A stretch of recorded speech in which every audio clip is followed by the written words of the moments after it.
Watch Jefferson climbs the ladder. Oh my goodness! Come on!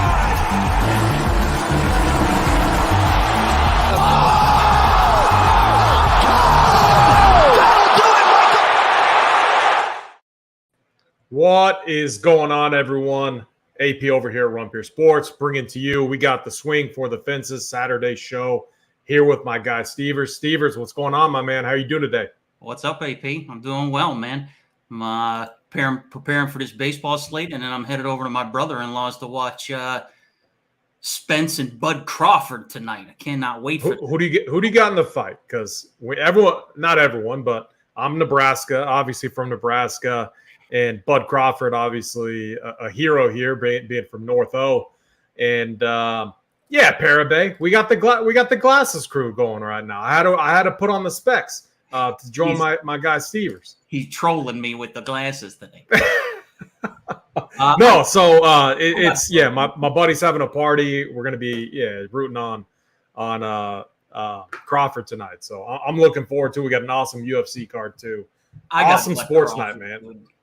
You got Crawford too? Absolutely. I mean, and don't get me wrong, man. Errol Spence is a bad man, but Bud's just different, in my opinion, man. You watch him fight, he's just different, man. He's the dude in a room full of dudes, in my opinion. So yeah, he's and I'm not putting anything on the fight. I'm just gonna watch it and enjoy it. I've been waiting forever for this fight. But yeah, I mean, if I had to put money down, it would be on Bud for sure. That's good to know. Good. I'm not putting money down on that fight either. I got enough in play between MMA and MLB tonight, so that will satisfy my craving there. So if you haven't yet, hit the like button, hit the subscribe button. It helps us out a lot. We have Summer 33 still going on, 33% off your first payment. That's going to be done when we get into July or into August. We are in July. So use that right now. I'm sure we'll have another promo though, and it might be even better than our current one as we're going into August and we get ready for NFL, NBA season, and the good time of the year. So I'm very, very excited. Is it what? Is it Thursday yet? No, it isn't Thursday, but we have a big announcement coming Thursday. So it's going to be a ton of fun. It's on Twitter. I can't wait, man. Let's all right, so here's how we're gonna do it. I haven't hosted a MLB show in a while, so this is a lot of fun. We're gonna talk pitching first. It's hot everywhere. I hate pitching. I've hated pitching like almost every single slate. Like Stevers, when we were talking before the show, I mean yesterday, like I punted SP2 with Brady frickin' Singer and got lucky. I mean Singer had a nice outing in 105 degree heat down in Kansas City. But it worked out for me. And so today I'm struggling. I'm struggling a little bit, but let's start off with the top range. Let's go with 9K and up let's go 8K and up. And then we'll talk through some of the punts. So Bradley all the way up to Aaron Nola. What are you doing with these with kind of your SP1 position today? I'm with you, AP. I absolutely hate this pitching slate. It's just, I don't know. There's no clear-cut somebody that I'm just 100% confident I can throw in there and just get 30. And normally on a slate, I'll pay for that. I'll pay the big price tags for Cole and Strider and all of that. But we have Aaron Nola at 11K against Pittsburgh, and I'm just going to lock him in. So the answer for SP1 for me is easy. I'm just going way up top. He's the highest price pitcher on the board. It looks like, and I just started my Sabre work just like 20 minutes before we got on. Looks like he's going to be under 20% owned, about the fourth or fifth highest owned pitcher. That's where I'm going to be at SP1. It's for all the obvious reasons. One, Aaron Nola deserves it. I think he's by far the best pitcher on the slate. He's got the highest K prop, or tied for the highest K prop. He's got Pittsburgh. That's where SP1 is for me. I may get a little bit creative with SP2 and some of my GPPs, but I'm staying up top for SP1 and SP2 in my single entries. There's a lot of really bad pitchers toward the bottom of this board. When you get below Taj Bradley at 8K, it gets really ugly, in my opinion. So to answer your question, SP1, Aaron Nola's just kind of getting locked in there. And then I'll open up the pitching pool a little bit after that. Yeah, so I do a 20 max piece, and I got that dilemma right now. Do I lock in Aaron Nola or do I like cap him? Sometimes what I like to do is set like a hard cap at like 70%. But then the one pitcher I just always lock in is Spencer Strider, just because like the strikeout upside is so high. And I know he's going to give up a few bombs here and there. But it doesn't matter because it's offset by the number of strikeouts that he always seems to rack up, even in a tough spot last time against Boston. So what I'm getting at is with Nola, we know Nola has a long leash, like one of the longest in baseball, especially when he's going. When you dive into it a little bit deeper, you really got to love what we're seeing as far as like strikeout upside goes against this Pirates team, against right-handed pitching over the last 30 days. This lineup right here, striking out at a team average 35.8%. I mean, absolutely insane.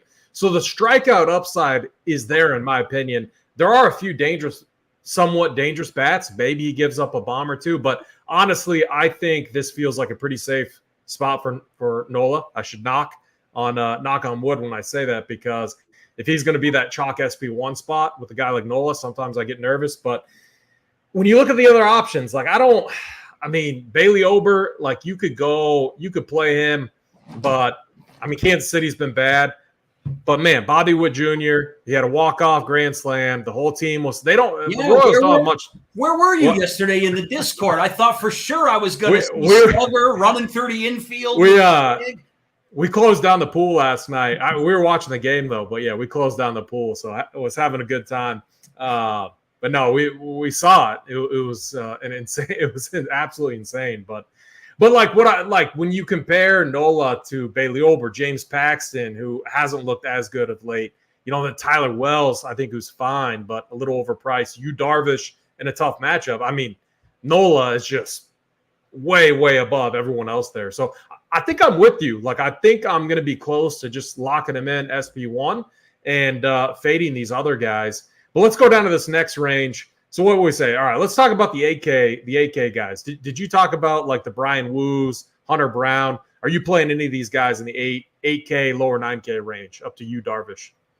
I'm going to open up my player pool to just a couple of these guys down here in the $4.20 max that I'm playing. So just to let everybody know what I'm playing tonight, I'm playing just the lower single entries. I'm playing a 25 at 12 and the 3 single entry, and then I'm playing the $4.20 max. So I'll open up the player pool a little bit for the 20 max. But I will stay up top a lot. Didn't touch on on Tyler Wells. I'll have some Tyler Wells tonight. The Yankees offense I know they got Aaron Judge back. He's in the 2-hole tonight. Yankees are they're just somebody I like to target whenever I can. I like paying $9,600 for Tyler Wells? Absolutely not. Like you said, Yu Darvish in a tough matchup against Texas. I hate to say it, but I think Logan Allen gets his brains beat in tonight, unfortunately. I initially considered some Hunter Brown. Hunter Brown passes the eye test for me. I've watched him. For some reason, I've caught him on television, like every time he's pitched for some reason. It's weird, but he's somebody that I've seen a lot of. And I was gonna be heavy on him tonight until I opened up Saber and saw his ownership. He's projected to be the highest owned arm on the slate. If that's still correct, I'm going to update these projections. Yeah, his adjusted ownership on Saber right now is 30%. And he hasn't been great, but neither has Tampa Bay. Tampa Bay hasn't done really much of anything since the All-Star break. And if you look at, I would have never, if we rewind the clock a month ago, I would have never thrown a right-hander against Tampa Bay. I pretty much wouldn't have thrown anybody against Tampa Bay, right-handed or left-handed, but a lot of these numbers we see now are inflated from the phenomenal April and May and first half of June that they had. I was kind of high on Hunter Brown earlier in the day, but when I see that ownership, I'm going to be underweight that. That's just a little high for me. I do like the way he looks, though. He passes the eye test for me. He's 24 years old. He's compact and strong. He's got an upper echelon fastball, which I like. I would much rather have a guy with one elite something than four good somethings. Something that he can get people out with inside the strike zone. And he's a guy that can do it, but I'll go under there because of that ownership. Like I said, I'm pretty fearful of Logan Allen tonight, and I certainly don't like 9K for him. Bruce Elder will be in the player pool. I am not a believer in the Brewers. I think they're one of the worst lineups 1 through 9 in the league. I will definitely have some Bruce Elder. I do. Might stay away from Brandon Wu tonight. Arizona just scares me. I got to get a good look at their lineup still. But then me and Gary were talking about that too. And Brian Wu struggling against lefties, but he's been solid against righties. So yeah, it's going to be an interesting decision point for me because I kind of like Brian Wu. And Brian Wu's going to pull some ownership, right? At least he should. Well, maybe not. Maybe he will get in there for me if he's going to be at 11% owned. I really struggle with this range. Hunter Brown, my problem with Hunter Brown, so good against righties, struggles against lefties, at least recently.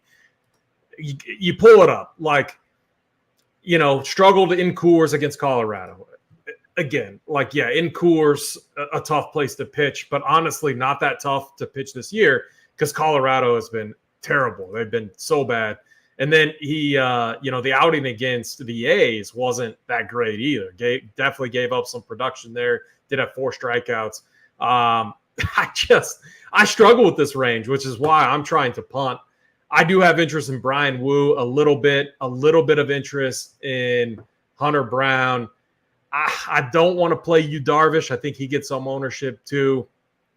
And that's where, for me, when I'm going through some of my builds, and a lot of when we talk about pitching and we try to figure out what our accommodation is going to be on DraftKings specifically, I know I like Aaron Nola. I know you like Aaron Nola. Awesome. That's perfectly good. All these other guys are kind of questionable. And then when you look at the teams that are in awesome hitting spots, which we're going to get to, but you got the Braves, Dodgers in excellent spots tonight, it's very difficult for me to prioritize an SP2 that is going to be AK or more, unless I feel very confident in that pitcher. And I really don't feel that confident in too many of these guys down in the AK range. If I had to select 2, I think Brian Wu and then Hunter Brown would be the 2 that I would be on, along with Aaron Nola. So the 2 that I'm going to be on up top that are probably going to be in my main team is Aaron Nola's getting locked in there, and the other one is Jim Paxton. I love the last 14 days and last 30 days stats. And I'm looking earlier, and so I guess the first decision is, are you going to play Coors or are you going to not play Coors?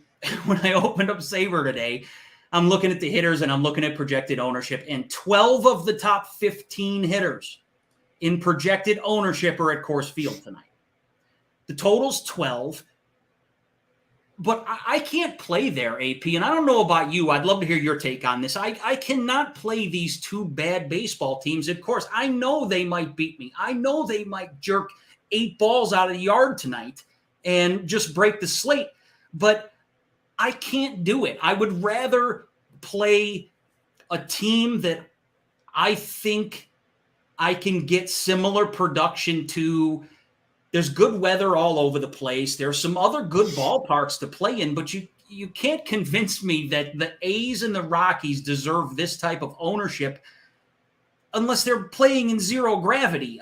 I mean, it's insane that so many people are going to own them. Seth Brown is projected for 70% ownership. I almost fell out of the damn chair. So the answer to that question for me is I'm not playing cores. So if you're not playing cores, where are you going? Are you going to have to spend up at hitters because you're not playing cores? Because if you want to play Nola and James Paxton, well, you can play all the A's you want. They're all very reasonably priced. Yeah, and that's a great question, and that's kind of what I want to get away from, since I do think that'll be popular. Just when you look at core, you got a 12 run total, and then when you look at some of the pricing, yeah, they're relatively cheap in relation to what we typically see from Coors. I will say, like the Colorado side, the pricing's okay there, but yeah, I'm with you, and that's why let's get to the punts too, because me and Gary are going back all afternoon on this. He's making fun of me, and that's perfectly fine. I am fine, like completely punting at SP2 and just seeing where I land. So let's go quickly through the cheaper, so under 8K, and then we'll go game by game. We'll talk about some of these hitting stacks that we like, and yeah, we'll call it good. But at the SP2 spot, if you're not going Paxton, Nola, and then some cheap stacks, and you want to get up to like the Braves, Dodgers, who's viable down here to play 8K and under?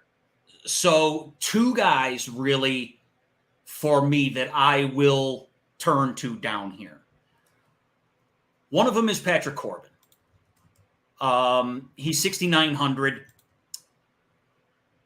When I look at, and again, I love these last 14 days and these last 30 days numbers. Let me pull this up again here real quick. The Mets are one of the worst offenses since after the All-Star break. So all the teams after the All-Star break here have either played 12, 13, or 14 games. The Mets have played 13. They're hitting 209 as a team. Their OPS is 654. Those numbers right there are good for second worst in the league. The only other team under that is the San Francisco Giants, who's only hitting 191 as a team in 14 games since the All-Star break. And that's why for my main teams, it has a lot to do with the reason I'm going to James Paxton for my SP2 tonight in my single entries. But get back to under these guys down here on the board. I'm going to look at Patrick Corbin. I think Patrick Corbin is a guy that can get into a groove against these Mets. I'm hoping to get those 5 or 6 strikeouts, but if I don't get them, I still think he can go 5 or 6 innings and get me my 15, 18 fantasy points. I don't see a start all season where you got to go way back into May where he's thrown under 90 pitches, 99, 93. He can stay out there. I think he can cruise against the Mets and get me some good points down here. And then the other guy down here is going to be Cookie Carrasco in that same game. I do not want to play Jordan Lyles. I don't want to play Weaver against the Dodgers. Even though this Dodgers lineup is different tonight, they've got David Peralta hitting leadoff because Mookie Betts is not playing. I have no confidence in that at all. And then you get down here, Wainwright, Blackburn at Coors, Walker's going to throw how many pitches tonight? 40. Maybe some Mike Clevenger, maybe. He might give up 8 or 9 singles like the Tribe loves to do, but Tribe has no power, so there's really no fear there. So maybe 3 guys. Oh, you're not playing Clevenger. That I am all about like. I'll consider it, AP. Would you really consider it at 7K? Ooh. Absolutely. I think he could get out of this ball game with a dozen fantasy points. And if I'm pairing him with Aaron Nola and a big boy offense, I mean, listen, you could totally talk me out of it in the next 40 minutes or whatever. But so Patrick Corbin and Cookie in the same game are really the only two guys down here that I'm even willing to consider. Okay.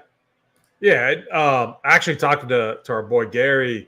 Yeah, he brought up Corbin as well. I think I'm putting Corbin as my last punt SP2 down there as well. looking at the weather in that game, it looks like early storms, maybe a late start, which would be beneficial for Corbin, just because it looks to be clear after that. I'm not a weather expert or anything like that. Make sure to check on that closer. But Corbin's been able to, I mean, I would much rather love to stack against him, but he has shown some decent outings at times, so I could get on board with that.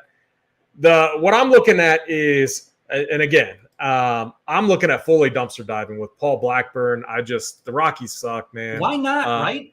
Why not? Yeah, as a full punt. If he gets me, like, all right, so what am I trying to accomplish? Like, what's the opportunity cost of playing a guy like that, like fully punting? I have to play the Braves, and I have to stack the top of the order, like the 1 through 5, because what everyone's going to do is to get their Braves stacks in there. It's 100 freaking degrees there. They're gonna stack it all weird. They're gonna stack the bottom with some combination to make it work, probably fading like Ronald Acuna, and I want all the big bats. And so again, then I'm gonna have to have a cheap 3-man stack to make that work. But I'm fine with that, and I'm gonna set a rule to where it's not the A's. Like, it can't be the A's, and that's naturally just gonna make me very contrarian. But yeah, I'm considering Paul Blackburn. Like, I played on my sheet yesterday, Brady Singer, and again, he had a good game. I think 20 plus DK points. So, and there was a lot of cheap guys that ended up working out. So I'm looking at Paul Blackburn. How do you say this guy's name? Is it Brandon? I call him Fat. I don't know if that's right or not, but all I see is the PFAADT. Right. How do you say his name, Stevers? I know you're in the streets every day watching these things. I'm in the streets every day, but I don't know. I have no idea how to pronounce this game. Yeah, I'm going to call him Fatty. Maybe it's Fiat. Yeah, I like Fat better. Like, so I think it's a good matchup for him. He's 6.2K. The metric, again, the metrics in relation to his price, which fully matters here, they look fine to justify playing a 6.2K player in this matchup. So I'm going to get a little bit of him. And then Corbin, I'm with you on Patrick Corbin as well. I'm trying to see if there's any. So one other guy that was popping a little bit, not ownership wise, but maybe he gets to about 10%. But Sheehan for the Dodgers, I can't touch him. The weather just looks to be good, too good out there in LA with the winds blowing out. Looks to be like in the mid 80s, upper 80s. So I mean, out there that's pretty hot. He hasn't looked that good, and to pay 6.4K, I don't think I can go there. Do you have any thoughts on him? I mean, Texas beat his brains in, I believe, last week. There's not a lot of strikeout upside, even though the Reds do have some swing and miss in their lineup. It's not somewhere I'm willing to gamble. I'd rather go down a little bit to Patrick Corbin. It's 500 less. We're talking about getting these Braves in here, these big bats in here, and so now that we're talking about it, I think that probably has a lot to do with Hunter Brown's ownership, right? Like, you still can't get the bats you want if you go all the way up to Nola. Like, you got to come off somewhere. You got to punt at SB2, and you have to come off the top of the board down to like a Hunter Brown in order to get 1 through 5 into Braves, or in order to get these big Rangers, or to afford the Padres or something like that. So maybe that has a lot to do with Hunter Brown's ownership as well. Yeah, that's a good point. And I still have to play around with it, but there are some cheap bats to make it work if you're fine, like fully punting a position, maybe running like a 5-2-1, something like that. That's going to be something I consider, where the 1 is just like a full punt, or maybe it's a guy that's shown some upside that's in the low 2K range. But let's finish this up by let's rank it. Let's give our top 5 pitchers. 5? Are there even 5 on here worth playing? All right, well, top 3. Top 3 is fine. I'm just teasing. So it's Nola. So for me, it's going to be Nola 1, Paxton 2. I'm going to have no Bailey Ober against my Royals for you? No. That's Maybe Kansas City, maybe they're up all night partying after that walk-off grand slam. right. I think they scored about 13 runs yesterday. Not going. It's just so hot. It's like so hot here. It's crazy. Bailey Ober is a guy that I normally like to he's one of those guys that, checks the price tag box and checks the ownership box on normal days, but not today. So 1 Nola, 2 Paxson. I'm going to say Tyler Wells at 3. I just love, and I just like love picking on the Yankees. The hell with the Yankees. They are terrible. The bottom of their order is just god awful. When you get past Torres and Stanton, and I guess now Judge, Rizzo's been terrible. I love to pick on them. So I'm going to put Tyler Wells at 3. I like it. And then I'm going to go down. Patrick Corbin is going to be 4, and Cookie Carrasco is going to be 5 in that same game. Might have a little bit of a 2 very middle of the road to bad pitchers having a pitcher's duel in City Field today. I like it. No, I like that a lot. For me, it's Nola up top, lock them in. I just feel like the floor ceiling combination is plenty to justify playing them. And then I'm going to say number 2. And again, this is, keep in mind like what I'm trying to do on this slate. But number 2 is Paul Blackburn for me, 5.7K, fully punting at SP2 so that I can get the Dodgers, the Braves. That's going to be a common theme for me. Outside of that, Brian Wu, number 3. I know the risk there against the lefties, but in Arizona, I like the talent. Then I'm going to say I'm going to go Hunter Brown with you, and then Patrick Corbin with you as well. That's going to be my top 5. Let's get to it. Let's go through these games. We'll talk about weather. The one potential, again, I'm not the best at weather stuff. I think the Cardinals game, keep an eye on that. Outside of that, I'm not really concerned about too much. Do you see any weather issues that really concern you on the slate? I think you hit it right on the head. Only the Cardinal game, and I just refreshed it here just to see what was going on. Only the Cardinal game is the one that is in real danger. You got some games that may start maybe in a delay, maybe in Atlanta. Have to see if they have but everything else. Sorry, I got sidetracked. Everything else seems to be okay except that St. Louis game. All right. I mean, Sean, Nola and awful play at that price. Price is always going to be relative to the other options in that range. And so, in my opinion, I think it's fully justified to pay $11K, factoring in the matchup, especially the short-term strikeout matchup that Nola has here. Like, I think this is a very, very high upside strikeout spot for him. What'd you say his K prop was? So I haven't even looked at that yet, but didn't you say it was pushing pretty high? 6.5. 6.5. Okay. I mean, that's okay. But it's juiced way to the over. Juiced way to the over. Yeah. So it's, and I think I saw it at minus 140. So yeah, I mean, you have to expect he's going to go over that. Nobody likes that price tag. I'm not looking at the check. And I might go back and again, if you're a member, go check my sheet out. It will change because I like it to reflect what I'm actually doing. If you follow it. And I think if I do set a hard cap of like Nola at 70%, 75%, I'm going to make sure that some of my other stacks in my non-Nola lineups, my 3-man piece is going to be some of those Pirates because you kind of want your lineups to build that way. Mm-hmm. Like, even though I'm really high on them, I want that reverse leverage, whatever you want to call it, to where the lineups without him, you're stacking against them. So that's just one of my styles, how I like to play. But let's get to these games though. And let's start with the Phillies at Pirates.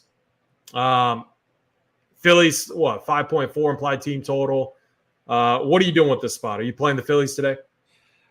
So I will definitely have some exposure to Phillies in the 20 max contest I'm playing, but in the single entries I'm playing, I'm double spending up with Nola and Paxson, and I won't be able to get to the Phillies. Unfortunately, they're going to be out of my price range. And I won't have any Pittsburgh either, simply because they're going up against Aaron Nola. And I'll open it up in the 20 max, but for my single entries, I won't have any of it. Nice. Yeah. So I put the Phillies right up there with kind of the other higher price stacks. I like the Braves. Obviously, I like the Braves a little bit more, which a lot of us are. But again, they're priced way up. It's going to be very difficult to fit them in, which is why I'm punting the SB2 spot. And but with Phillies, I don't know if I'm going to get there. The weather is nice, 80 degrees, winds gently blowing out. I don't think that really matters that much at this park. And yeah, so like you could, if you're stacking, I would definitely, or if you're running 150, I would definitely have Phillies in your pool. And then if you want to get ultra contrarian, I do think Nola is going to be a popular SB1 spend up option. Like he has to be. If you want to be that contrarian, get some Pirate stacks. I would prefer the mini stacks on the Pirates side. I'm not going to be on them, but that's what I would do. And then, yeah, thank you to chat. Who was it that said it's Jack Swinski's birthday? I don't know if that's true or not, but maybe if you're a believer in narratives, you can get yourself some Jack Swinski, because since it's his birthday, he'll likely hit a home run. Let's go to this next game. Let's go to your Guardians against the White Sox. What are you doing with this game? I like this game for offense. I'm not crazy about Clevenger. I'm definitely not crazy about Logan Allen. Don't get me wrong. Normally I'd be sitting in front of the television and rooting for him, but tonight I'm real quick, Stevers. I remember this. The last time you went against one of your boys, your pitchers, didn't he pitch like a gym? Like he had a sick who was it? It was Logan Allen in Pittsburgh. Oh, yeah. Maybe I need to play Logan Allen because the White Sox, they've been terrible. AP, he was 7,700. He was staring me right in the face on a slate that didn't have really. It was against the Royals, right? No, it was against the Pirates. No, it was the first game in Pittsburgh. Okay. And He went out and dominated. 30 piece. Yeah, he went out and dominated. I think he had over 30. He had like 34 or some shit like that. I was so mad at myself the following days. But I think there's going to be runs in this game. I think this could be one of the higher scoring games of the day. Logan Allen, don't get me wrong, I root for him and I love the guy and I want to see him do well. But I still fear, and a lot of people don't, I still fear the White Sox bats. They're back to their main guys too. They got, Tim Anderson's been terrible, but he's leading off. They got Moncada. And you still keep going. Me, as bad as Tim Anderson has been, you still can't convince me that the guy has just somewhere forgotten how to hit. Like, he's going to heat back up. Like, right now, he just has no discipline. He's swinging at everything. But it's, even without him, you take him out of the equation, the first 8 hitters in this lineup they're rolling out there today are right-handers. And the ones right in the middle of it, these are dangerous, dangerous hitters for a guy like Logan Allen. Like I said, Logan Allen doesn't have anything elite. Everything is good, but nothing is elite. If he's going to get you out with runners in scoring position, he's got to do it outside of the strike zone. He cannot blow a fastball by you. And these hitters, believe me, these big league hitters know this. When they go into this game, when they look in the morning or the night before that they're getting Logan Allen and they're looking at some tapes with the hitting coaches and stuff like that, I guarantee they're saying to themselves, well, this guy's not going to blow a fastball by me. So I don't have to worry about him blowing a fastball inside the strike zone by me. If he throws me something I'm not expecting, or if he throws me the fastball and tries to get it by me, at least I can waste it. I can catch up to it and I can waste it. I think he might get hit hard tonight, honestly. I still believe in this lineup. The guys in the center of this lineup are dangerous. Like you said, they got Moncada hitting second. Robert at 3. Eloy Jimenez at 4. I think it's either Berger or Vaughn at... It's Berger. It's Berger at 5, Vaughn at 6. Berger at 5, yeah. Yep. Yeah.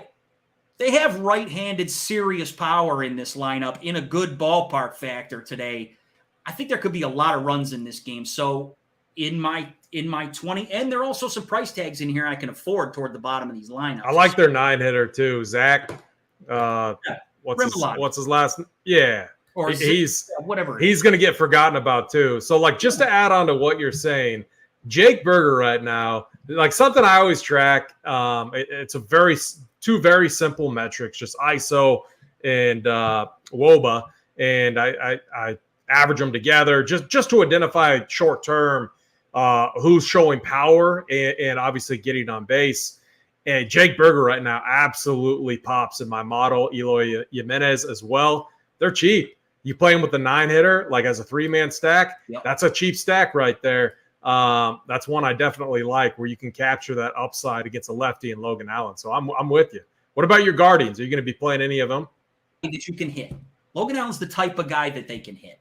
And now now that I've said it, now that I've called against my boy, he's going to go out there and shove for 30 points or whatever. But I think this is a bad spot for Logan Allen, and I will definitely have some White Sox for sure. And Tribe doesn't have a lot of power. I don't like playing him, and I don't like playing Stephen Kwan because no power over price. You have to get, you guys got to go 2 for 4 or 3 for 4 to pay off that price tag. But I will have both sides of this game, AP. Absolutely. I will have some offense in this game. Love it. You sold me on the White Sox, and looking at the underlying metrics there, Eloy, Jake Berger, absolutely love them. Love the 9-batter too. Let's move on. Let's go to the Nationals Mets. I think this will be a little bit quicker. I'm under on this game. I don't love pitching, but again, it's one where I'm fine as using either of these guys as a full-on SP2 punt. Are you playing any bats in this game? So some of them fit nice. Don't get me wrong. I kind of like both of the pitchers in this game. We talked about how this can be, at least in my opinion, this can be two middle of the road pitchers that could end up having a pitching duel. Even though they're going to fit with the pitching I want, it's just not going to be a game I go to. If I had to, it would probably be the Washington side, just because the Mets have been god-awful since after the All-Star break. Like I said, they're only hitting 209 as a team, and I think they have 14 home runs, and Pete Alonso's got 4 or 5 of them. It's really bad for the Mets right now. And I'm going to target them over the next couple of days for sure, especially with all of this trade talk and rebuild talk, like Verlander leaving and Scherzer, what he said about their chances of contending. Like, that shit's no good for your locker room. Don't be surprised if the Mets go out there and just dump in their baseball pants tonight. I love stacking against Corbin more than anyone, and I can't do it. Like, I initially had the Mets as a stack I liked, but that was like by default because I saw Patrick Corbin was pitching. Now, talking with you, looking at the metrics, looking at different stuff, knowing that I want a punt at SP2, I might be playing Corbin, and I might be playing a little bit of Cookie too. So I'm off this game for stacks, and I'm not playing any hitters in this game. Let's go to the next one, Twins and Royals, 93. The Winds are doing nothing. It's hot. We saw some production yesterday, but again, two teams that strike out a lot, typically haven't been good at all. What are you doing with this game? So I think the Twins are going to be popular. If you're not playing Coors Field, I think maybe the Twins are the place to go. They will have some ownership, but it's going to be nothing compared to that Coors game. They have a 5.7 implied team total. I will go there. I don't know if it's going to be a 5-man stack or a mini stack on my main team, but I like Minnesota tonight, and I know they can stick it to you. Minnesota is one of those teams where you can put a 5-man stack of Twins out there and them score you a combined, 17 fantasy points or whatever. But when I stack the Twins, it's always the top of the lineup, and that won't be any different today. It'll be Correa, Julian, Max Kepler's been hitting the ball really well. I'll stay right up top there. I won't go to the bottom of the order. But, yeah, I definitely like some Twins today for sure, especially since I'm paying up at pitching. Yeah, I mean, Jordan Lyles, like he's had some decent outings. I mean, but again, they were against Detroit. He actually did all right against your Guardians. But man, this is a guy that gives up a lot of hits, hard hits, and a lot of fly balls. You can definitely go home run hunting, and any of these lefties I think are definitely going to be fine on the Twins side. I like a little Twins here because after Lyles, the Royals bullpen is not good at all, so we can definitely attack them. You got to love the 5.25 implied team total as well for the Twins.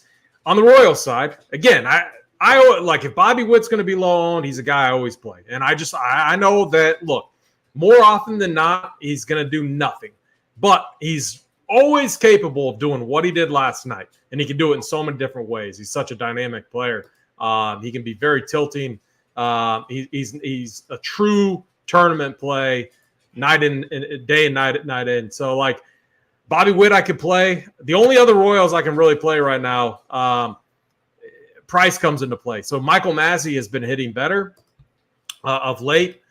He's 2.3K, and then MJ Melendez. I think Melendez. So his problem always just tries to swing out of his shoes and hit the ball out of the park, and not working for him. So you can just see like he's starting to slow down a little bit, starting to get a few more hits. But again, it's only because he's going to get at least four looks in the cycle there, batting third. He's 2.9K. It's a price play. So I don't love this game, but from a price standpoint, I think you could play a few of these guys. I do like the Twins side a little bit more. I think they put it on Jordan Lyles. You can go home run hitting. Max Kepler right there, 2.8K. He has to be popular. It would not surprise me if he had if he got himself a bomb. Kirilloff, a DC's boy, first baseman, 2.7K. I think he's fine as well. So yeah, an interesting game. Not one I want a full stack though, just because I think it's going to be kind of hit or miss. Yankees, Orioles. What are you doing with this game? Real quick to touch on Bobby Witt Jr. I really like that call. He's you got to pay $5,100 for him tonight, but Sabres showing 5% ownership or less. I'm going to have to consider that for sure. Especially if you're stacking a big team, right? Like if you're stacking the Braves, you could possibly leave Arcia off of that stack and play Bobby Witt in that spot. I'm going to have to look at the price difference there. But anyway, sorry, I got sidetracked when you said you like to play Bobby Witt at lower ownership, and you get it tonight. You get it at 5% or less. I apologize, AP. What was the game we were on? We are on the Yankees Orioles. Schmidt against Tyler Wells. Yeah. I like Tyler Wells tonight. I won't have any Yankees. Clark Schmidt's an interesting guy. I didn't mention him when we were breaking down the pitching. He's got some good starts recently. He went to actually his best start recently, believe it or not, is in Colorado a couple of weeks ago. He pitched really well. He struck out 8. Then he played the Royals and he looked terrible. He only had 2 strikeouts. The thing I like about and what's up with this guy's pitch count? Like, you never know what you're going to get from this guy. He went in and he was at home against Kansas City and got beat up a little bit, but not too bad. He only gave up a bomb. He gave up 3 earned runs, 5 hits, and they pulled him at 64 pitches. Like, I just never know what to get from this guy. So, in the start before that, he threw 92 pitches. So I won't go there. I am a big fan of what the Orioles are doing lately. And I like to play a team, and this is just, I wouldn't recommend it for anybody else, but I've had success with it, so I just kind of go with it. I like playing a team after they have a dramatic walk-off like they did last night. When Santander hit that home run, that was a 0-0 game. And everybody in that clubhouse knows they had no business winning that game last night, and they walked it off. And the bats might wake up today against Clark Schmidt right out of the gate. They might come out right out of the gate. So I will have some Orioles. I will not have any Yankees, even Aaron Judge. I won't play Aaron Judge until I get to lay my eyes on him again and see a couple of these home runs. I know you should get on him sooner rather than later, but I won't play him today. Yeah, I'm off the Yankees here against Tyler Wells. Definitely respect his stuff enough. And I think the Orioles are going to be a nice contrarian stack. You can stack them up 1 through 5. You can do my wraparound stacks I like. Start with Austin Hayes 7, 8, 9. You can go Rutschman's always. Gunnar Henderson he's been a beast. I mean, you can go any of those guys. So yeah, I think the Orioles are going to be a nice contrarian stack on the slate. Let's go to the Cubs, Cardinals. Let me look real quick. I thought this was going to be one of the games where maybe a little bit of weather concerns. This is the one. This is definitely the one to keep an eye on. So, it looks like, I mean, it looks like one you're going to have to keep an eye on up to lock. But what are you doing with this game, assuming it plays? So both of these teams actually have been really good since the All-Star break. So I'm going to pull this up here real quick. Post All-Star break, the Cubs are the best offense in the bigs since the All-Star break. They're hitting .302 as a team. They're slugging .874. They've played 14 games, the most games of anybody, or tied for the most games. They have 21 home runs. This offense is clicking. And I would love to go there if it wasn't for the weather issues. Cardinals as well. Cardinals are hitting .277 as a team since the All-Star break. That's good for 5th in the league. They've banged 25 home runs. That's near the top. They've only struck out 124, which is going to be middle of the road. But still, both of these offenses have been very good since the All-Star break. And we get Jameson Talon and we get Adam Wainwright. I would love to pick on Adam Wainwright tonight. But I don't want to shuffle a lot of stuff around, like if this game doesn't get played. So I'm just going to fade this game tonight. Yeah, I'm with you. I love stacking against Wainwright. If the game looks good, keep an eye on it up to lock. I love a Cubs stack, and I love what the Cubs are doing. Like, you can stack them up in so many different ways. But this is a spot where we need to keep an eye on the weather. We do got to keep this going, though. Let's get to the Red Sox and Giants. James Paxton against Ryan Walker. This is a game I'm definitely under on. We'll most likely completely full fade it. But what are you doing with this game? I'm under on this game too. Paxton's going to be on the main team. The San Francisco's offense, like I alluded to earlier, has been terrible. They're hitting 191 as a team since the All-Star break, and they weren't very impressive against left-handed pitching anyway before that. So James Paxton is locked in for me, and again, it has the best park factor. It's supposed to be a little chilly. The wind's blowing in a little bit in San Francisco, so no bats. Moving right past this one. Let's go Mariners, Diamondbacks. Now, I might have to backtrack a little bit on my boy Brian Wu, because it looks like the D-backs have 7 lefties out there. Let me count these up. Yeah, they're 2 switch hitters, and you only got 2 true right-hand bats, Christian Walker, Carson Kelly batting 9th, and then it's all lefties. If you go look at his splits in his metrics, he just has not been able to strike out left-handed hitting. So that's Brian Wu's struggle. I still believe in his talent, but I'm really concerned about the lineup they rolled out. What are you doing with this game, though? It's all about Seattle for me. I'm kind of priced out of the Diamondbacks, but I will definitely play some Seattle today. This Fiat or Fat or whatever you pronounce his name. He pitched pretty well at Great American Ballpark his last outing, but before that he has just been terrible. Don't know how long the leash is. Walks have been a problem. Strikeouts are not there. So I will, and Seattle kind of fits nicely with me spending up for Nola and Paxton. There are still some very affordable pieces other than like Julio Rodriguez. So yeah, Seattle for me, no Arizona for me. Yeah, again, I think if it really depends on what you're doing. If you're running 150, I would definitely have Diamondbacks as a stack. I'd focus on some of these lefties against Brian Wu. That's who he struggled with. But D-backs, this lineup, I mean, they've won tournaments multiple times throughout the year. So this is definitely one, even though we like Brian Wu and we like his talent, that if you're running 150, I would definitely have the D-backs as one of my stacks. I'm under on the Mariners too. So I like Brandon Fat, we'll call him, as an SP2 option. So I'm definitely going to be under on the Mariners here. Let's go to Coors Field. We got two crappy teams in the A's against the Rockies. Anytime I play Coors, I always end up disappointed. And when I fade it, I've been happy as long as I'm fading it to prioritize like a Braves, a Dodgers, one of those teams. Anytime I do that, I always end up feeling good at the end of the night. But what are you doing in Coors Field tonight? Almost 90 degrees, winds blowing out. 12 total, two bad teams. Really interesting decision point. 0.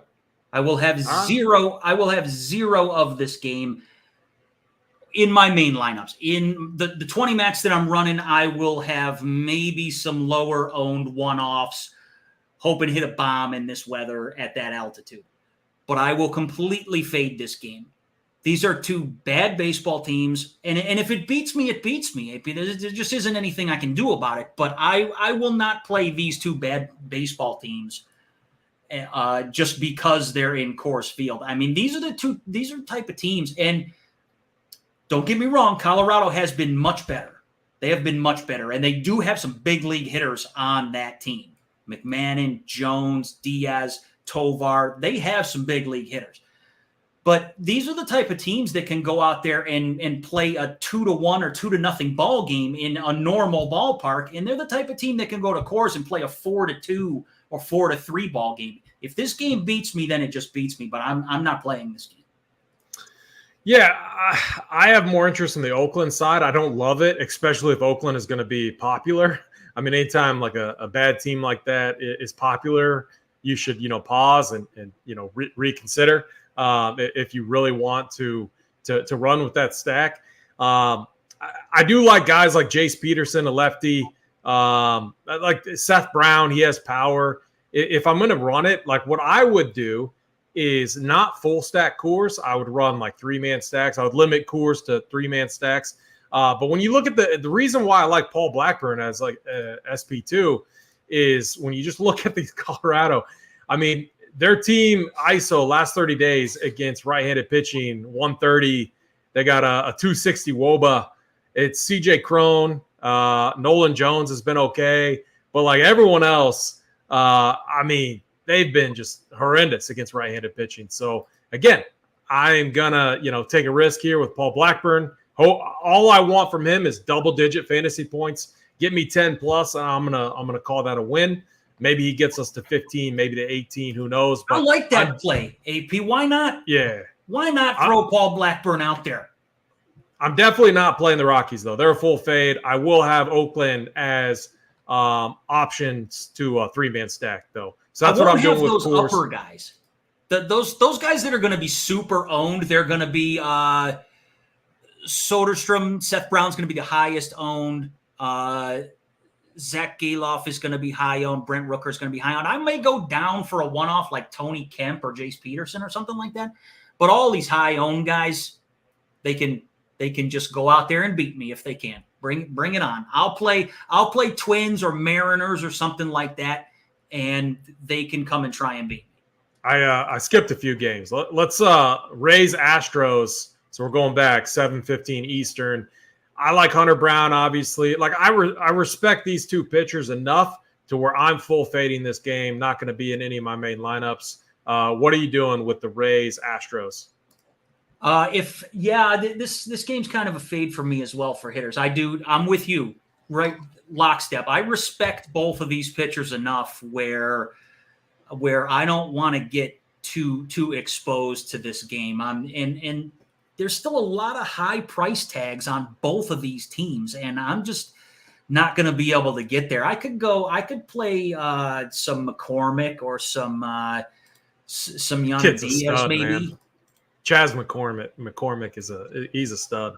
Yeah, I could play him as a one-off. 41 or some Yanni Diaz at 3,900, but I'm kind of priced out of this with the strategy that I'm taking today.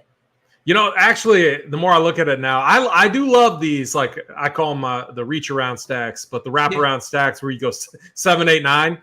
When you look at it, the Astros set up pretty well for it. You can go Chas, Yanni Diaz, Jake Myers, and then you can, any 1 through 5 that you can fit in there. I think those guys are nice. And again, both of these teams have GPP winning upsides. They just, it's a tough spot,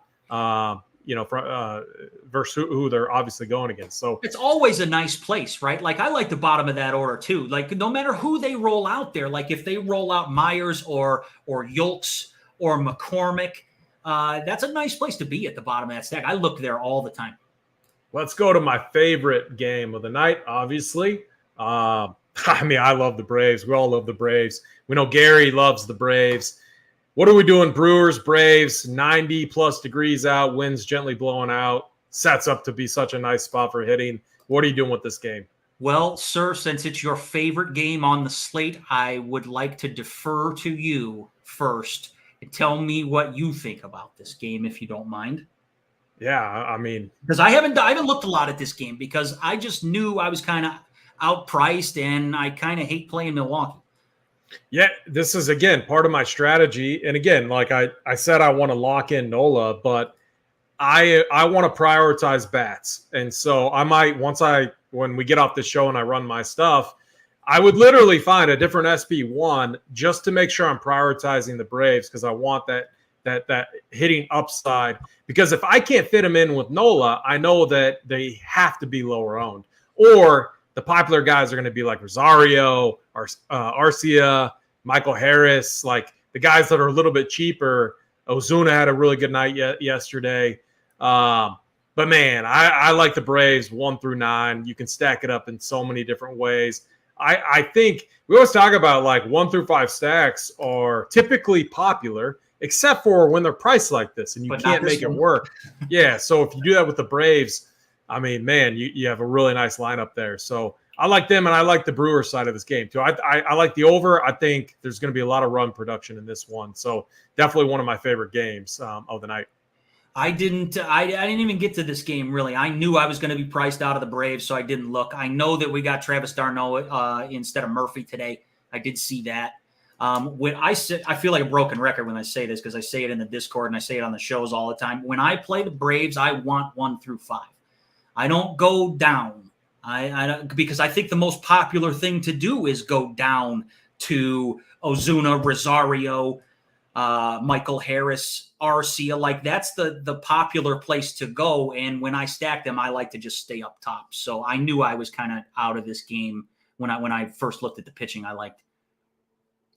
Yeah, and so when I put it in right now, if you play Nola, Blackburn, you got 4.1, almost 4.2 left per position.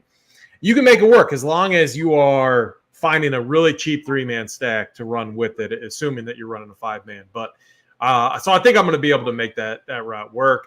Let's go down to, we got the Rangers at the Padres, 9 implied team total. We got Martin Perez against Yu Darvish. What are you doing with this game?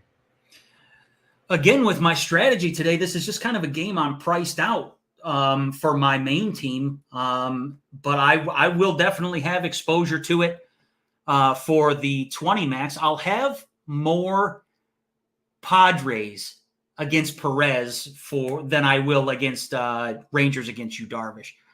If you're doing 150s, I think you should have quite a bit of this game. Again, it's a good total. You can kind of play against the ownership that Yu Darvish is going to pull. Excuse me. But for my main team, again, this is just another place that I was kind of priced out. And with the 20 max, I'm not even going like as far down as you are to Blackburn. Like it's kind of like a spend up, spend down. Like SP1 is up top, and then SP2 is only down to Patrick Corbin or only down in there. So again, it's just not somewhere I can really get to very easily. And if I get there, then my mini stack suffers. I end up with like 2,600 with 3 spots to fill, and that's just a bad strategy. So again, just another place I didn't get to today. Yeah, so Yu Darvish, not a pitcher that we typically like to attack, but man, he looks so bad against Pittsburgh. The Rangers just who'd they absolutely shell? Framber. Yeah. Steve, our boy, Steve Boynton's boy. So like, again, that's always going to be something that interests me, but I hate the park. This park, even though the weather is somewhat good, I'm going to be under on this game, and I feel pretty good about that. Let's get to this last one. Another game with a 10 implied team total or run total. Reds, Dodgers. We got Luke Weaver going to try to survive against the Doyers, against Captain's Doyers. I mean, Weaver's been horrendous. Just looking at it, man, he's been bad.